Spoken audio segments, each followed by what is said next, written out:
जन्मपत्री के अंदर राहु ग्रह किसी भाव में बैठकर किस तरह से जीवन पर प्रभाव डालते हैं, इसी से संबंधित आज ये वीडियो है कि राहु 12 भाव में अलग अलग तरह से अलग अलग तरह का प्रभाव हमारे जीवन पर देते हैं। दर्शकों, यहाँ इस वीडियो के अंदर जितना भी मैं संक्षिप्त में बताऊंगा उतना ही समझ लीजिए विस्तार से हमने 12 वीडियोस अलग अलग बना रखी हैं। यानी राहु अगर फर्स्ट हाउस में बैठे हैं तो उसका क्या प्रभाव है, उसकी अलग वीडियो भी है। लेकिन आज जो बताने जा रहा हूँ वह उन सब में थोड़ा सा एडिशन है, इसलिए वीडियो को पूरा देखिएगा और पसंद आए तो लाइक ज़रूर कीजिएगा। आइए शुरू करते हैं।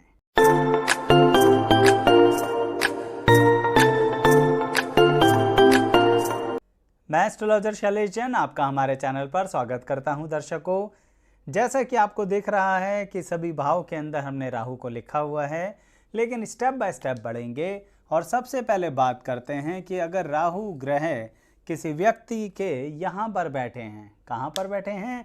राहु ग्रह बैठे हैं आपके लगन भाव के अंदर, फर्स्ट हाउस के अंदर। इसका मतलब आपके व्यक्तित्व पर राहु ग्रह बहुत अधिक इफेक्ट डालने वाले हैं, क्योंकि लगन ग्रह तो हमारी पर्सनैलिटी होता है दर्शकों, और इसके कारण लोग इस व्यक्ति को गलत समझते हैं। यानी यहाँ बैठा व्यक्ति जो सबके साथ एक हेल्पिंग नेचर रखता है, लेकिन फिर भी राहु ग्रह यहाँ लोगों के मन में आपके खिलाफ एक अजीब सी व्यवस्था आपकी कम उम्र से ही डालना शुरू कर देते हैं। ये बात अलग है कि आप लोगों को पहचानते ठीक हैं, पर लोग आपको सही से नहीं पहचानते। आपकी पर्सनैलिटी के खिलाफ उनके मन में पता नहीं क्या क्या चलता रहता है।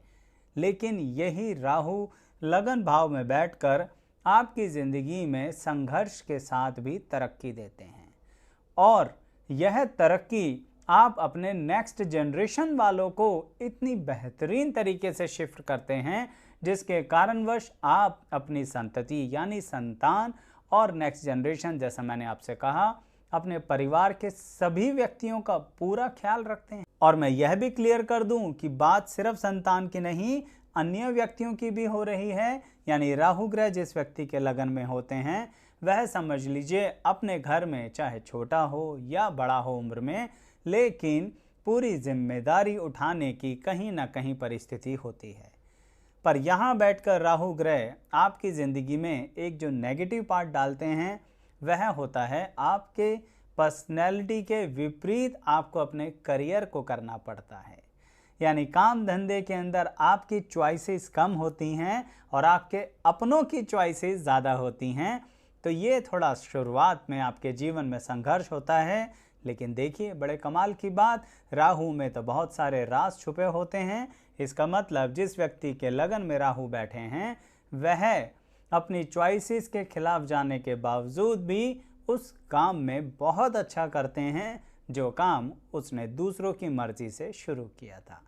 तो ये आपकी पर्सनैलिटी का हिस्सा होता है जो लगन का राहु सबसे ज़्यादा आप पर प्रभाव देता है।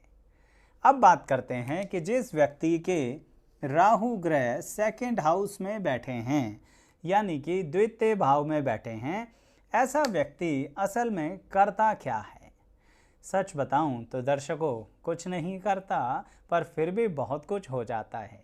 यानी यहाँ बैठा व्यक्ति जो होता है ना, वह कहीं ना कहीं सबके साथ दिल का रिश्ता रखता है, मन का रिश्ता रखता है, सबके साथ बड़ा अच्छा रहता है, सबके लिए लिटरली बोलूं यानी सही शब्दों में बोलूं तो अपने आप को पूरा डेडिकेटेड रखने के लिए तैयार रहता है। चाहे मित्र हों यानी फ्रेंड्स हों, फैमिली हों, रिलेटिव्स हों, जिस व्यक्ति का सेकंड हाउस में राहु बैठा है वह व्यक्ति अपने फ्रेंड्स, फैमिली, रिलेटिव्स के लिए सब कुछ करने को तैयार है। अपनी ज़िंदगी को भी मोड़ देता है, अपने काम धंधे को भी मोड़ देता है और हर तरह से मेहनत करने के लिए तैयार होता है। लेकिन जैसा कि मैंने आपसे कहा कि करता कुछ नहीं, लेकिन फिर भी हो जाता है, और वह होता है उसका नाम खराब। अब ये नाम खराब होने का तरीका भी बड़ा अलग है। कारण यह है दर्शकों कि कोई मुंह पर बोलने की हिम्मत नहीं करेगा उस व्यक्ति के जिसके सेकंड हाउस में राहु हैं, क्यों? क्योंकि ये जो नाम खराब है ना, वो यही तो है कि अगर इसके मुंह पर बोला तो ये फिर आपके मुंह पर क्या क्या बोलेगा, ये तो ईश्वर ही जाने, या यूं समझिए ये तो राहु ग्रह ही जाने। तो इसलिए लोग आपके पीठ पीछे आपकी बुराई करते हैं और इसके कारण आपकी इमेज को खराब करने की कोशिश करते हैं। तो जिसके सेकंड हाउस में राहु होता है, मैं उसको यही कहूँगा कि आप उस जगह जरूर जाइए, उस मीटिंग में, उस गैदरिंग में, उस फैमिली फंक्शन में या लोगों के बीच में जरूर जाइए जहां पर आपके खिलाफ बातें कही गई हैं। यानी कहने का मतलब, जब लोग आपसे मिलेंगे ना, तब उन्हें पता लगेगा कि आप तो वैसे हैं ही नहीं, सिर्फ आपको बदनाम कर दिया गया। उसकी एक और वजह भी होती है दर्शकों, अगर आप में कॉन्फिडेंस है तो ये क्या आपकी गलती है? या इसको ऐसे कहिए कि सामने वाला व्यक्ति अपनी ज़िंदगी में कोई कॉन्फिडेंस रख नहीं रहा, आपने उससे कह दिया कि अपनी ज़िंदगी को आगे बढ़ाने के लिए ऐसे ऐसे या वैसे वैसे करना सीखो, वो उसे बुरा लग गया, उसने जाके आपको बदनाम करने की कोशिश करी। तो इसमें अब आपकी क्या गलती है? क्या आप ज़िंदगी में जुझारू हैं? क्योंकि आपके तो सेकंड हाउस में राहु बैठे हैं। तो इसका मतलब ये रहा, अपनी इमेज को ज़बरदस्ती तो ठीक नहीं करना, लेकिन कहीं ना कहीं लोगों के बीच में जब जाएंगे ना, तो लोग अपने आप आपकी इमेज को अपने मन में सही कर लेंगे। लेकिन हाँ, जाना पड़ेगा, कहना पड़ेगा, बताना पड़ेगा, लेकिन ज़बरदस्ती नहीं। मन हो तो चले जाना, और जब अपने मन से जाओगे तो परिवर्तन बहुत महसूस करोगे। अब बात अगले राहु ग्रह की करते हैं, यानी जिनका राहु ग्रह थर्ड हाउस में बैठा है, तृतीय भाव में बैठा है, उन लोगों के साथ क्या होता है। दर्शकों, आप जैसा कि जानते हैं कि थर्ड हाउस पराक्रम का भाव होता है। राहु यहाँ बैठकर आपके साथ ज़िंदगी में बड़ी अजीबोगरीब व्यवस्थाएं करते हैं। यानी ज़िंदगी की जब आप शुरुआत करते हैं ना, अब चाहे आप किसी भी रूप में लेके चलिए, कई लोगों की ज़िंदगी की शुरुआत उनकी मैरिज से ही होती है, उससे पहले एकदम से एक साइलेंट लाइफ जी रहे होते हैं। या फिर कुछ लोग अपने करियर से शुरुआत करते हैं, उससे पहले जब विद्यार्थी जीवन में होते हैं साइलेंट लाइफ जी रहे होते हैं। किनकी बात कर रहा हूँ? जिनका राहु थर्ड हाउस में है। यानी ये लोग पहले दुनिया में दिखते नहीं हैं और सबकी उम्र अलग अलग होती है। तो अपने अनुभव से बताना ज़रूर कि किस उम्र से आपने अपनी लाइफ को शुरू किया। अब बात क्या हुई, जब आप लाइफ शुरू करते हैं तो आपके सामने शत्रुओं का भंडार लग जाता है। यानी जलने वाले, जेलस करने वाले लोग एक नहीं हज़ारों मिलते हैं और आपकी ज़िंदगी में मुश्किलों को बढ़ाना चाहते हैं। लेकिन वो ये नहीं जानते कि आपका राहु तो थर्ड हाउस में बैठा है, यानी पराक्रम भाव में बैठा है। इसका मतलब शत्रु का अंत कर दोगे सामने से भी, उसको फेस करके। और अगर शत्रु ने किसी तरह की गलतफहमी पाली ना, तो उसकी गलतफहमी भी दूर कर दोगे। यानी राहु यहाँ बड़े ही विचित्र तरह से चलते हैं कि अपने अनुसार ज़िंदगी को बिताने के लिए तैयार हैं, दूसरे की लाइफ में इंटरफेयर कर नहीं रहे हैं। लेकिन अगर मेरी लाइफ में इंटरफेयर किया तो फिर पलट कर जवाब तो मिलेगा। ऐसी पर्सनैलिटी बनाते हैं जब राहु थर्ड हाउस में होते हैं, और वह व्यक्ति अपनी हिम्मत का, अपनी इच्छा शक्ति का, अपने पराक्रम का गलत इस्तेमाल नहीं करता है। इसलिए सिर्फ अपने और अपने परिवार के लिए ही सोचता है और उसी दायरे में रह के अपनी ज़िंदगी खुशी से बिताना चाहता है, चाहे काम धंधा कितना ही बड़ा हो जाए। ऐसा व्यक्ति हर हाल में अपनी फैमिली के लिए सब कुछ करना चाहता है। और मैं फिर बोलूँगा कि यहाँ पर कभी भी थर्ड हाउस के राहु वाला व्यक्ति ऐसा करता ही नहीं कि जो व्यक्ति उससे कमज़ोर हो उसको दबाए। लेकिन अगर धोखा देने की कोशिश करी तो जवाब देना बहुत अच्छे से आता है, और वो भी सरल तरीके से।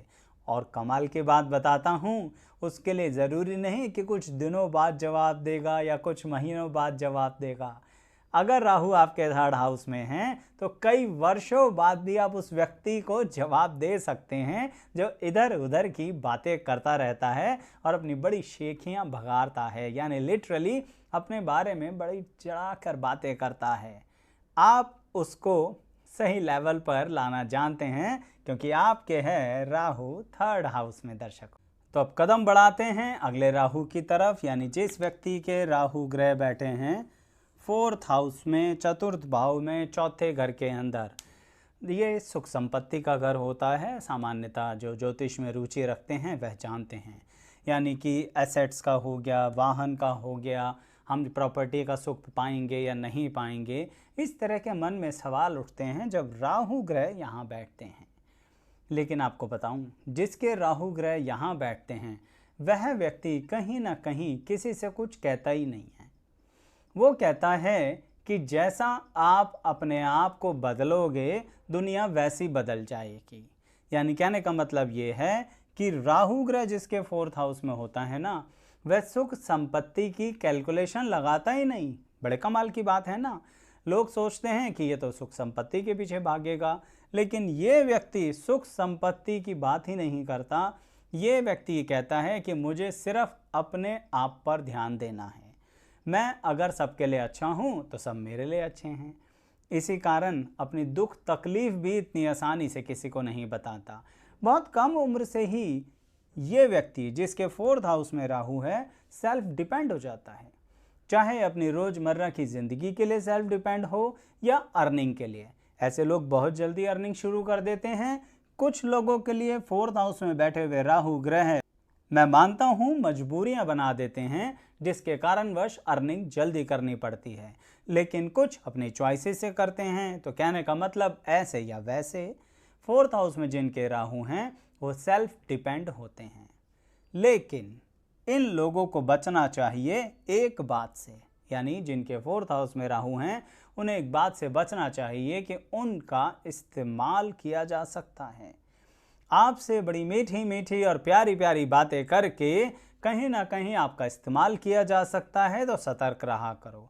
और इस्तेमाल करने वाले कोई दूसरी दुनिया से तो आएंगे नहीं, आपके आसपास आपके समाज के लोग, आपके करीबी जन ही होंगे। तो थोड़ा इस बारे में ध्यान रखा करो। वो बात अलग है कि मेरे इस कहने के बावजूद भी आप ध्यान नहीं रखेंगे, क्योंकि 4th हाउस का राहु है ना। इसका मतलब आप कहेंगे आचार्य जी हम परवाह ही नहीं करते।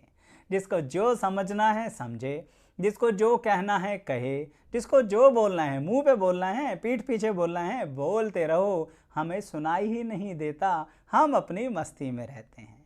चलिए, ये भी एक अच्छी बात है।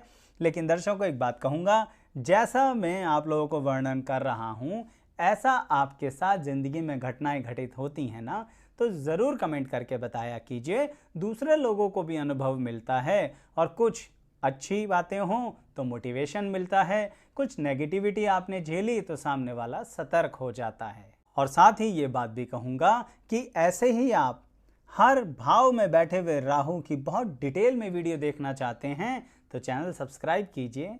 हमारी उस प्लेलिस्ट पर आइए जो सिर्फ राहु ग्रह से संबंधित है, जिसका लिंक डिस्क्रिप्शन बॉक्स में हम आपको देंगे। उसी प्लेलिस्ट में ये जुड़ जाएगी, पर उस प्लेलिस्ट में आपको बहुत सारी वीडियोस मिलेंगी जो हर एक भाव में राहु का बहुत विस्तार से वर्णन करेंगे, जहां पर आपको आनंद आएगा। और आएगा आनंद तो लाइक ज़रूर करना है।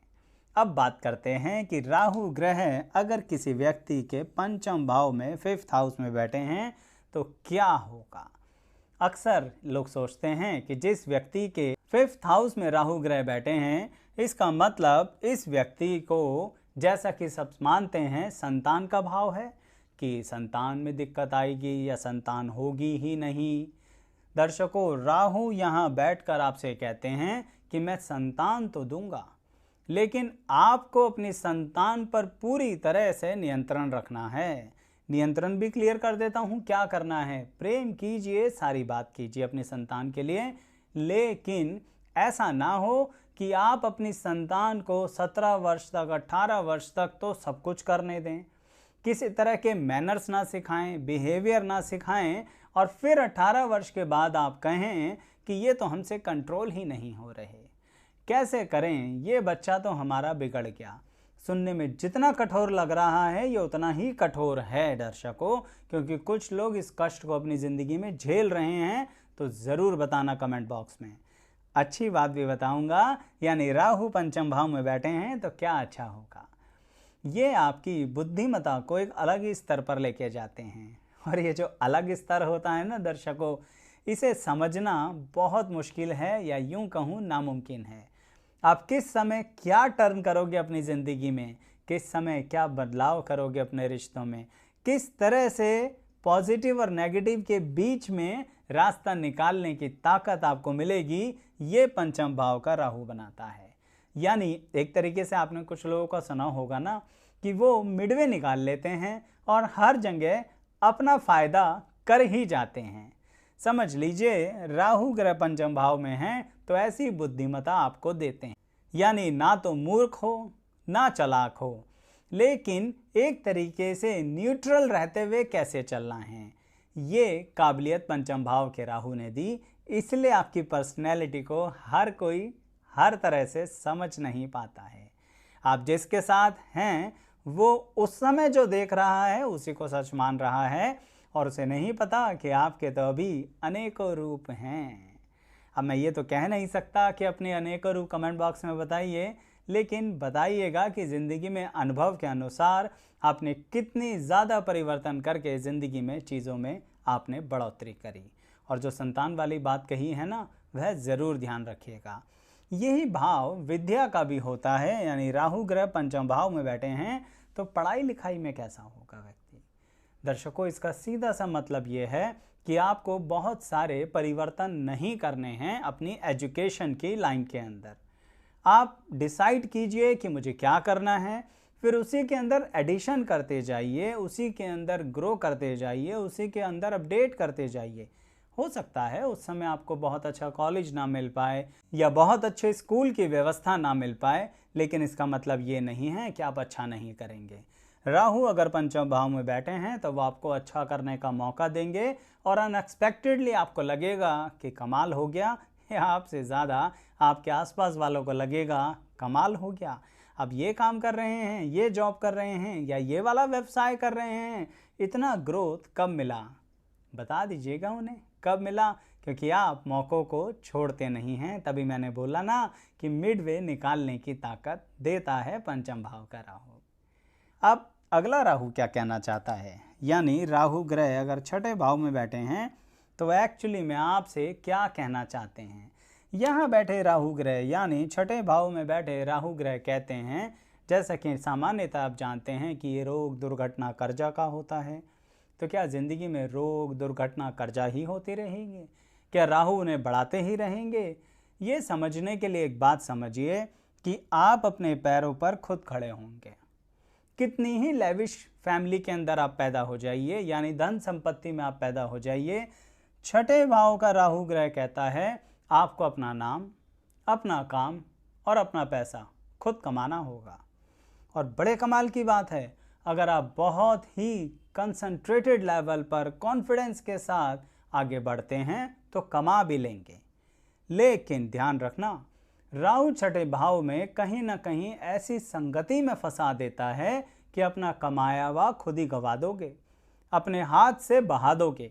इस बात को बहुत ही स्ट्रॉन्ग तरीके से अपने साथ समझ लीजिए कि राहु ग्रह छठे भाव में बैठे कहते हैं कि आपको अपनी पर्सनैलिटी को कंट्रोल करना पड़ेगा, क्योंकि मौके तो मैं बहुत दूंगा आपको कमाने के, ज़िंदगी को आगे बढ़ाने के, अपनी लाइफ के अंदर अपनी फैमिली में जो दिक्कतें हैं उन्हें कम करने के। लेकिन अगर आप उन चीज़ों के प्रति सीरियस नहीं हुए तो सब आपसे वापसी छीन लूँगा। यानी राहु ग्रह छठे भाव में बैठकर देते भी बहुत हैं और वापसी ले भी लेते हैं। तो इसलिए उनकी दिए हुए संपत्ति को, पैसे को, नौकरी को, काम धंधे को, ग्रोथ को सीरियसली लीजिए। सही बोलूं तो जब सब कुछ आए ना तो कंजूस बन जाया करो, चाहे दुनिया कुछ भी कहे। कहने का मतलब छठे भाव का बैठा हुआ राहु थोड़ा सा दिखावे के कारण खर्चा ज़्यादा करा देता है, और फिर वो खर्चा जो हो गया सो हो गया, पैसा तो वापसी आएगा नहीं, फिर बाद में दुखी होते हो दर्शकों। तो इसलिए मेरी इस बात का ध्यान रखना और अपना अनुभव ज़रूर शेयर करना।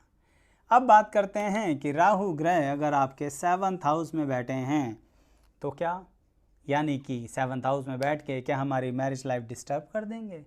क्या विवाह करेंगे ही नहीं, या फिर हम कितने विवाह करेंगे? इस तरह के प्रश्न पता नहीं क्यों मन में लोग उठा के चलते हैं। सप्तम भाव में जब राहु बैठे हैं तो एक बात समझ के चलिए कि यहाँ पर आपका जो विवाह होगा उसको बेस देने का, उसको संभाल के चलने की जिम्मेदारी आपकी खुद की है। मैं जानता हूँ कई बार जीवन साथी ऐसा मिल सकता है जो तुरंत बातें नहीं समझता। कहने का तात्पर्य है सप्तम भाव में राहु बैठा है तो जीवन साथी गलत नहीं है, लेकिन आपके जीवन साथी के अनुभव आपसे अलग हैं। समझिए इस बात को। इसका मतलब जो बात अभी तुरंत इसी पल नहीं समझा पा रहे हैं वह बाद में बड़ी आसानी से अपने जीवन साथी को समझा सकते हैं। सिर्फ आपको संयम रखना है। यानी अगर कहीं सामाजिक जगह पर कोई दिक्कत हुई तो आप बिल्कुल भी अपना पेशेंस मत खोना, क्योंकि राहु सप्तम भाव वाले अगर अपना पेशेंस खो देते हैं तो सब कुछ खो देते हैं। यानी वहाँ पर मान सम्मान, पैसा, प्रेम, जीवन साथी फिर सब चला जाता है। सिर्फ थोड़ा सा संयम करके, थोड़ा सा समय का इंतज़ार करके, ठीक समय आने पर बात को जब कहेंगे ना और जो मन में हो फिर उस समय सारी बात कहना अपने जीवन साथी से, सब सुनेगा आपका जीवन साथी। क्यों? क्योंकि आपके सप्तम भाव में राहु है। दिमाग से चला करो। ज़्यादा इमोशंस ठीक नहीं है आपके लिए। इमोशंस में गड़बड़ कर बैठोगे और अपनी लाइफ को गड़बड़ा दोगे। यानी राहु एक्चुअली में आपकी लाइफ ख़राब नहीं कर रहे हैं, आपको लाइफ पार्टनर अच्छा दे रहे हैं, लेकिन उस लाइफ पार्टनर को संभाल के रखना, मैं फिर बोलूँगा, काम आपका ही है।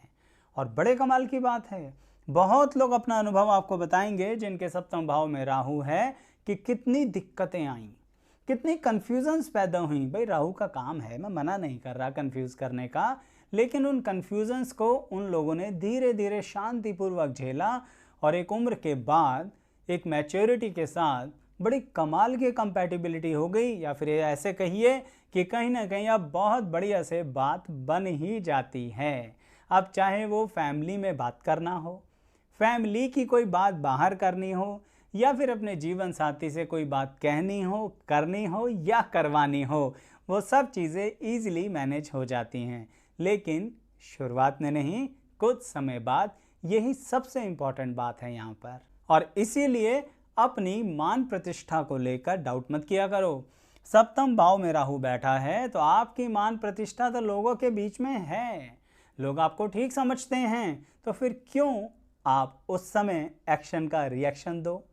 तो जब एक्शन का रिएक्शन दोगे नहीं तो इसका मतलब लोग जो आपको ठीक समझते हैं वैसे ही चलता रहेगा, और फिर एक समय के बाद आपकी सामाजिक प्रतिष्ठा और मजबूत हो जाएगी और फैमिली लाइफ तो आप मजबूत कर ही लेंगे।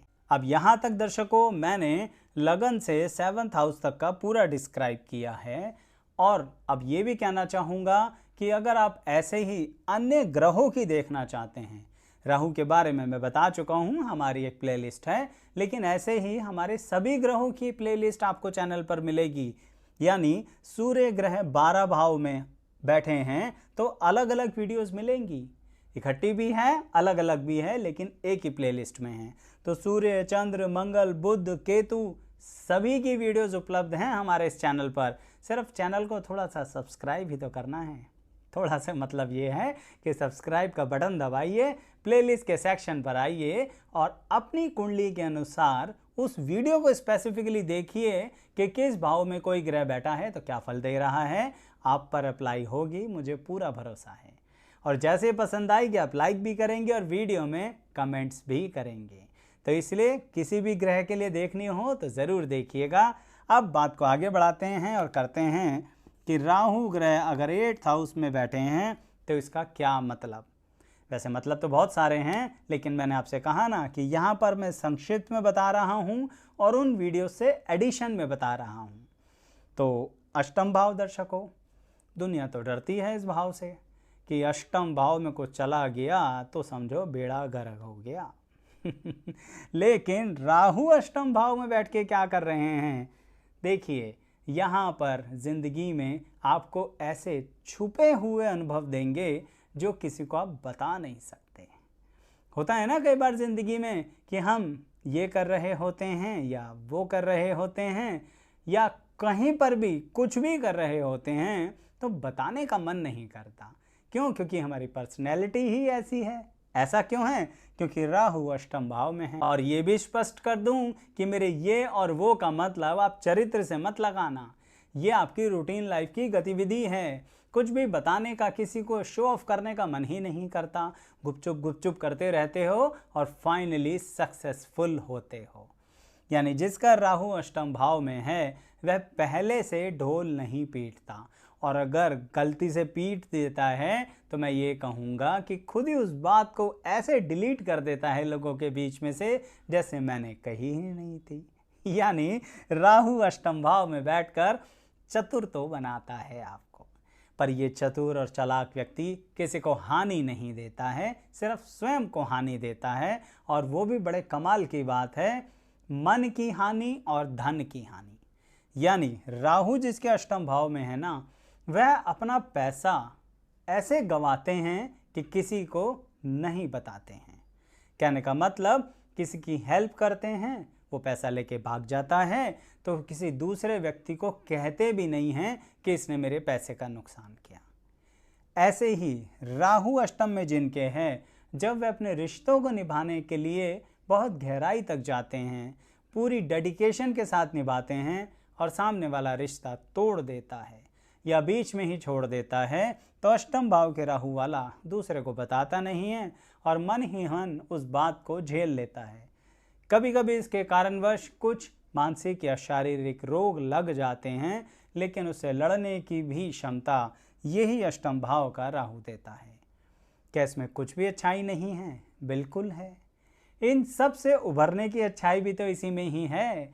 पैसा दोगे, लेके भाग गया, आप दोबारा बना लोगे और फिर उसके बाद थोड़े अलर्ट हो जाओगे, लेकिन थोड़े ही अलर्ट होगे क्योंकि बार बार पैसा नुकसान करने की आपकी आदतें बन चुकी हैं। और किसकी बात कर रहा हूँ? जिनके राहु अष्टम भाव में बैठे हैं। इसका मतलब ये है कि बार बार आप लाइफ में खड़े होंगे, स्टैंड करेंगे और फिर आप ग्रो भी करेंगे। हाँ, जिस पल आप ये बात पूरी तरह से समझ जाते हैं उस पल फाइनेंशियल ग्रोथ अच्छी शुरू हो जाती है, अच्छी सेविंग्स और अच्छी इन्वेस्टमेंट। तो राहु आपको फाइनेंशियली स्टेबल करना चाहते हैं, लेकिन आप हैं कि मानते ही नहीं हैं। चलिए अब भाग्य भाव की बात करते हैं कि राहु ग्रह नवम भाव में, भाग्य भाव में बैठे हैं। यानी हमारा तो भाग्य खराब कर देंगे आचार्य जी, राहु ग्रह भाग्य में कुछ नहीं देंगे। राहु ग्रह आपको जितना देंगे ना, इतना कोई नहीं दे सकता। कहने का मतलब राहु ग्रह चुपचाप आपके पास खड़े रहेंगे पोटली में धन लेके, ठीक है? लेकिन आप थोड़ा अपना मिजाज ठीक रखा करो, क्योंकि नवम भाव में अगर राहु बैठते हैं तो आप किसी को कुछ समझते ही नहीं हो। कहने का मतलब थोड़ा सा मन के अंदर एक असमंजस की स्थिति पैदा हो जाती है, जिसके कारणवश नवम भाव के राहु वाले से अपनी ज़िंदगी में बहुत गलतियां होती हैं। किस तरह की गलतियां? आप अपने सीनियर से लड़ पड़ते हो, आप अपने बड़ों से लड़ पड़ते हो, आप अपने शुभ चिंतक व्यक्तियों से लड़ पड़ते हो। आप कहेंगे आचार्य जी हम ऐसे नहीं हैं, बहुत अच्छे व्यक्ति हैं। मैं मानता हूँ राहु नवम भाव में हैं, आप बहुत अच्छे व्यक्ति हैं, क्योंकि लड़ते भी पता क्यों हो? क्योंकि आप किसी और की सहायता कर रहे होते हो और अपने सीनियर से जाके लड़ जाते हो। आप अपने परिवार के किसी व्यक्ति की सहायता कर रहे होते हो जो अपनी बात अपने घर के बड़ों से नहीं कह पा रहा, आप कहते हो हम कह देंगे, हमें नहीं ज़्यादा परवाह कौन क्या कहता है, कौन क्या ज़्यादा सोचता है, हमारी भला से। लिटरली नवम भाव के राहु वाला ऐसा करता है और इसके कारण बहुत बुरी तरह से अपना नाम खराब कर लेता है समाज में। और देखिए कमाल की बात, एक तरफ से नाम खराब हो रहा है, दूसरी तरफ से अच्छा नाम भी हो रहा है। यानी नवम भाव के राहु वालों को लोग सही मायने में अच्छा भी मानते हैं। जब किसी को ज़रूरत पड़ेगी ना, तो सबसे पहले फ़ोन कॉल आपके पास ही आएगा। कैसे भी ज़रूरत हो, किसी भी तरह से हेल्प चाहिए हो, उन्हें पता है आप उनके लिए वो हेल्प ले आएंगे कहीं से या खुद कर देंगे। तो इसका मतलब दोनों तरह की बातें होती हैं। और ज़िंदगी में मैच्योरिटी के साथ जब नवम भाव के राहु की अपनी आदतों को समझ जाते हैं और थोड़ा शांत हो जाते हैं, तो कहा था ना राहु ग्रह पोटली लेके खड़े हुए हैं, वो पोटली आपके हाथ में दे देंगे और कहेंगे एंजॉय कीजिए, लेकिन ज़्यादा एंजॉय मत करना। कहने का मतलब पैसे को बचाना सीख लेना, क्योंकि राहु जब देते हैं तो छप्पर फाड़ के देते हैं नवम भाव में, और उस समय फिर से गड़बड़ हो जाती है। आप फिर से अगर किसी को कुछ नहीं समझेंगे तो फिर से नाम के साथ साथ अब की बार तो धन भी गवा देंगे। ध्यान रखिएगा मेरी बात। और हाँ, बताइएगा ज़रूर कि किस उम्र में, या चलिए उम्र नहीं बताना चाहते तो अपने अनुभव शेयर कर दीजिएगा कि कब क्या कैसे हुआ और कुछ गलतियाँ हुई या नहीं हुई। अब कुछ कदम आगे बढ़ते हैं और बात करते हैं कि राहु ग्रह अगर 10th हाउस में बैठे हैं, कर्म स्थान में बैठ गए राहु ग्रह, यानी कि हमारे कर्मों पर कब्जा, क्या अब हम अच्छे कर्म नहीं करेंगे? अगर ऐसा सोचते हो तो फिर तो आप 10th हाउस के राहु में अपनी क्रिएटिविटी को जानते ही नहीं हैं। कहने का मतलब दशम भाव में बैठा हुआ राहु आपको इतना क्रिएटिव बनाता है कि इतनी ज़बरदस्त ऑब्जर्वेंस हो जाती है कि आप दीवार को भी देखते रहो ना तो उसमें से भी कुछ निकाल लोगे कि हाँ, इस दीवार में ये क्वालिटी है। समझाने की बात है दर्शकों। दशम भाव में कर्म स्थान में बैठा हुआ राहु आपको लोगों को ऑब्जर्व करना, चीज़ों को ऑब्जर्व करना, परिस्थितियों को ऑब्जर्व करना, हर तरह से आपकी जो कैच करने की पावर होती है ना किसी सिचुएशन को, वो बढ़ा देता है। बचपन से ही बढ़ा देता है, उम्र के हर पड़ाव तक रखता है और अंत समय तक रखता है। तो अपनी इस ताकत का सही इस्तेमाल करना। गड़बड़ क्या हो जाती है यहाँ पर? ये गड़बड़ होती है कि 10th हाउस में बैठा हुआ राहु वाला व्यक्ति ये नहीं डिसाइड कर पाता कि जो मैं ऑब्जर्व कर रहा हूँ उसमें से सही में मैं किस दिशा में अपना करियर लेके जाऊँ।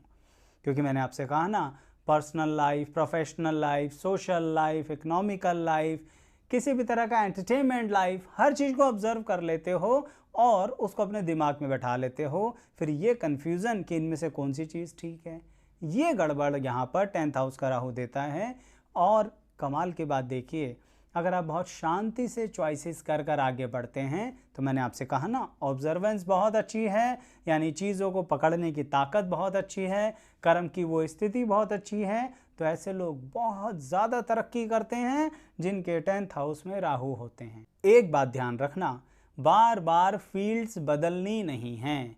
मैंने कहा ना, ऑब्जर्व करोगे तो एक्स फील्ड ली, मन हटा थोड़ा सा तो वाई फील्ड को ऑब्जर्व करने लगे, फिर वाई फील्ड ली, फिर जेड फील्ड ली। ये गड़बड़ है। ये गड़बड़ होते के साथ ही आपको स्टेबिलिटी नहीं मिलेगी और फिर आपको दिक्कत लगेगी और फिर वो राहु का नेगेटिव एंगल है। ऑन द कॉन्ट्रेरी, अदरवाइज अगर आप एक्स फील्ड में ही और डिटेल में चले जाते, परिवर्तन करना है तो कौन सी ऐसी फील्ड है जिसके अंदर इंटरनली परिवर्तन नहीं होता, कीजिए ना। और उसके कारण फिर इस राहु का कमाल देखिए और बताइएगा भी वह कमाल कि कमेंट बॉक्स में कितना बेनिफिट हुआ। अब राहु अगर आपके 11th हाउस में बैठे हैं तो ये क्या कमाल करें, यह आपकी ज़िंदगी के अंदर आपको एक ऐसी कन्फ्यूज़न देंगे जिससे उभरने के लिए आपको अंदर से, मन से मैच्योरिटी लानी पड़ेगी। यानी राहु ग्रह आपसे काम भी करा रहे हैं, राहु ग्रह आपको पैसा भी दे रहे हैं। कब? जब 11th हाउस में बैठे हैं। लाभ भी दे रहे हैं, कमाई भी दे रहे हैं। लेकिन एक अजीब सी बात मन में आएगी कि हमें ये करना भी है लेकिन हम इससे लाभ नहीं लेना चाहते। नहीं समझ में आई ना आपको बात? बिल्कुल ठीक। ऐसे ही जिनके 11th हाउस में राहु होता है उनकी बात समझ नहीं आती आपको। यानी इसको ऐसे समझिए कि अगर कोई कहे कि मैं मेडिकल लाइन तो लूँगा, मैं डॉक्टरी तो करूँगा, पर मैं ये नहीं चाहता कि मैं पेशेंट्स को देखूं।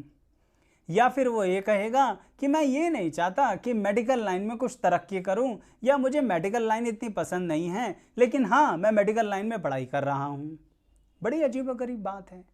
यानी ये कन्फ्यूज़न राहु ग्रह 11th हाउस में बैठ के देते हैं कि कहीं ना कहीं आप जिस चीज़ को कर रहे होते हैं उसको ही नापसंद भी कर रहे होते हैं और उसको फिर भी कर रहे होते हैं।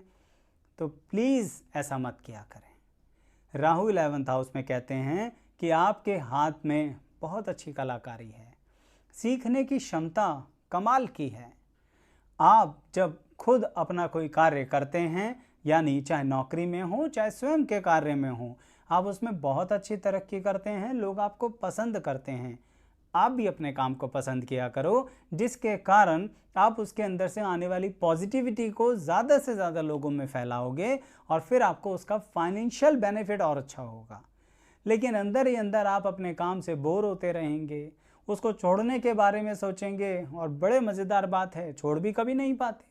पूरी ज़िंदगी वही काम करोगे तो फिर ऐसा सोचना ही क्या है। ये इसलिए बता दिया दर्शकों कि राहु 11th हाउस में ऐसा छुपा हुआ काम करते हैं आपके साथ, और ये सबसे महत्वपूर्ण बात है तो ज़िंदगी के हर पड़ाव में आपको महसूस करवाती है। अदरवाइज़ नॉलेज देखिए आपकी कितनी अच्छी है, आप उस चीज़ पे कितनी अच्छी क्रिएटिविटी रखते हैं। जैसे कि 10th हाउस में राहु वालों को क्रिएटिव आता है ना, आपको तो और भी अच्छा क्रिएटिव आता है। आप उस चीज़ को इस्टेब्लिश करके, प्रोडक्ट बना के, सर्विसेज बना के, मार्केट में ला के काम कर लेते हो, अच्छा खासा कमाते हो। लेकिन पता नहीं फिर क्या हो जाता है। ये जो पता नहीं है ना, इसी को 11th हाउस का राहु कहते हैं। तो आप समझ गए हैं कि मैं क्या कहना चाह रहा हूँ। और बिल्कुल बताइए कि क्या आपसे ऐसी गलतियाँ हुई कि आप वही कर रहे थे, उसी से नफ़रत कर रहे थे, वही आपको सब कुछ दे भी रहा था, लेकिन फिर भी सोच रहे थे नहीं नहीं इसमें कुछ खास नहीं है। ऐसी बातें ज़रूर शेयर करनी चाहिए, कम से कम दूसरे लोग उस राह से भटकेंगे नहीं और आपको थैंक्स भी कहेंगे। चलिए अब अंततः इनकी बात, जिनका राहु 12th हाउस में है। दर्शकों, राहु 12th हाउस में बैठा है, इसका मतलब ये है कि ऐसे लोग जो होते हैं वे मन से बड़े आध्यात्मिक होते हैं और कहीं ना कहीं इनको एक चीज़ से बच के रहना चाहिए, और वह होता है खराब संगति। जब आध्यात्मिक होना मन से, तो इसका मतलब सबके साथ घुल मिल जाओगे। यानी इसे ऐसे समझिए जैसे कि पानी में शक्कर घोल दो, नमक घोल दो, तो यानी घुल मिल गए ना पानी के अंदर। लेकिन अगर वह पानी जहरीला हुआ तो फिर आपकी क्वालिटी का क्या, कोई फ़ायदा नहीं मिला आपको। तो इसीलिए जिसका राहु 12th हाउस में होता है उसे बहुत सोच समझ के ही अपने रिश्ते बनाने चाहिए। अब चाहे मित्रता हो, चाहे विवाह हो, या फिर सामाजिक परिस्थितियां भी हों, दोस्त 2 हों या 4 हों, सेलेक्टिव रखिए। अगर आप बहुत बड़ा ग्रुप रख रहे हैं और आपका राहु 12th हाउस में है तो समझिए एक समय के बाद आप अकेले रहने वाले हैं। सब कुछ आपसे छिन जाएगा, सब कुछ आपसे छीन के ले जाएंगे वो लोग, और अंततः समय आने पर साथ भी नहीं देंगे। इतना कठोर व्यवहार होता है जब किसी का राहु 12th हाउस में होता है। और इंसान जैसे ही इस व्यवस्था को बदलता है, यानी कि 12th हाउस के राहु वाला व्यक्ति इस बात को बदल देता है कि अब मैं सेलेक्टिव रहूँगा, चॉइसेस करूँगा या करूँगी, और फिर उसके आधार पर ही रिश्ते, जॉब, करियर, फाइनेंसिस के मामले में भी क्लैरिटी रखता है कि ठीक है हम इसी दिशा में जाएंगे, हमें बार बार भटकना नहीं है, हमें सभी चीज़ें नहीं करनी हैं। तो ऐसी परिस्थिति में वो जो आध्यात्मिकता है ना, वो आपको 12th हाउस में बैठे हुए राहु के ज़रिए जो मिल रही है, प्रैक्टिकल लाइफ में बड़ा ज़बरदस्त ग्रोथ देगी आपको। यानी उसके कारण आपका सेल्फ कॉन्फिडेंस बढ़ता चला जाएगा। लेकिन ध्यान रखिएगा, भूलिएगा नहीं, संगति बहुत बड़ी बात है यहाँ। वो आपको कहीं का नहीं छोड़ेगी, और आप कहीं भी भाग जाओ वो संगति फिर आपके पीछे पीछे चलेगी। तो प्लीज़ इस बातों का ध्यान रखिएगा दर्शकों। और फिर लास्ट में कहूँगा, ऐसे ही अगर आप हर भाव की डिटेल में वीडियो देखना चाहते हैं, चैनल सब्सक्राइब कीजिए, प्लेलिस्ट के सेक्शन पर आइए, प्लेलिस्ट का लिंक डिस्क्रिप्शन बॉक्स में भी मिलेगा। हर भाव की अलग अलग वीडियो है, और सिर्फ राहु ग्रह की ही नहीं, हर ग्रह की अलग अलग वीडियो है, बहुत विस्तार से वर्णन किया है। देखिएगा ज़रूर, पसंद आए तो लाइक शेयर सब्सक्राइब कीजिएगा। ये भी कैसी लगी वीडियो ज़रूर बताइएगा। अंत तक बने रहने के लिए आप सभी का बहुत बहुत धन्यवाद।